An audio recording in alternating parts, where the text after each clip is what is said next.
છે દાહોદના જાલોદ વિસ્તારમાં આદિવાસી સમાજમાંથી કુરિવાજોને દૂર કરવા માટે આદિવાસી ભીલ સમાજ સંમેલન યોજાયું હતું, જેમાં સમાજમાંથી દૂષણ દૂર કરવા માટે 3Dના સૂત્ર સાથે 34 જેટલા નિયમનો પ્રસ્તાવ મૂકવામાં આવ્યો। સૂત્ર અપનાવવામાં આવ્યું છે દહેજ, દારૂ અને ડીજે આ 3 રિવાજ દૂર કરવા માટેની મુહિમ ચલાવવામાં આવી છે।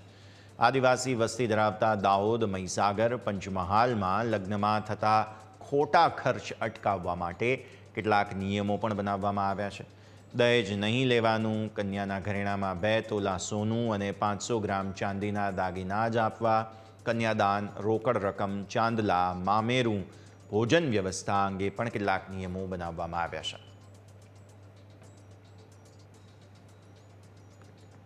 ડીજે કોને શરૂ કર્યું કે એના હાથ થાળા નહીં ઓળખે અને વાગે નામથી આંગળી કરે, ત્યાં અન્ય પ્રજાનો ડીજે હતો, આદિવાસી સમાજનું ડીજે નહોતું, એટલે ડીજે બંધ કર્યું છે। બંધ થવું જોઈએ।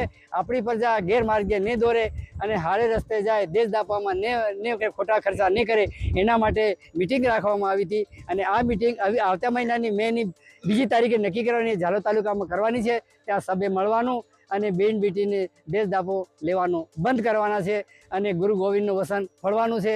અને આવતે મહિને ફરીવાર અમે મે મહિનામાં તાલુકા કક્ષાનો મોટો આદિવાસી સમાજ સુધારવાનો, આદિવાસી સમાજને સંગઠિત કરવાનો, આદિવાસી સમાજને જે દૂષણો છે એ દૂષણો જળ મૂળથી અમે નાબૂદ કરવા જઈ રહ્યા છે।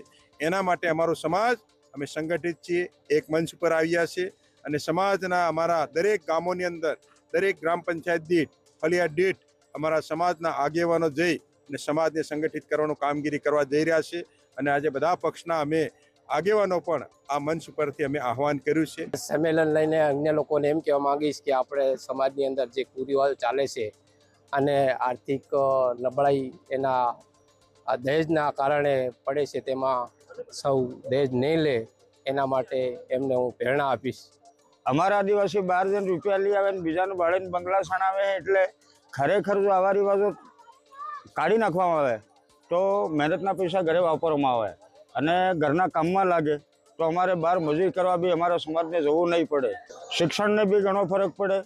શિક્ષણને લગતી તમામ કાર્યવાહી શિક્ષક મિત્રોને કરવાની હોય છે, બાળકોને કરવાની હોય છે અને આપણા બાળકોને નિયમિત નિશાળે મોકલવા।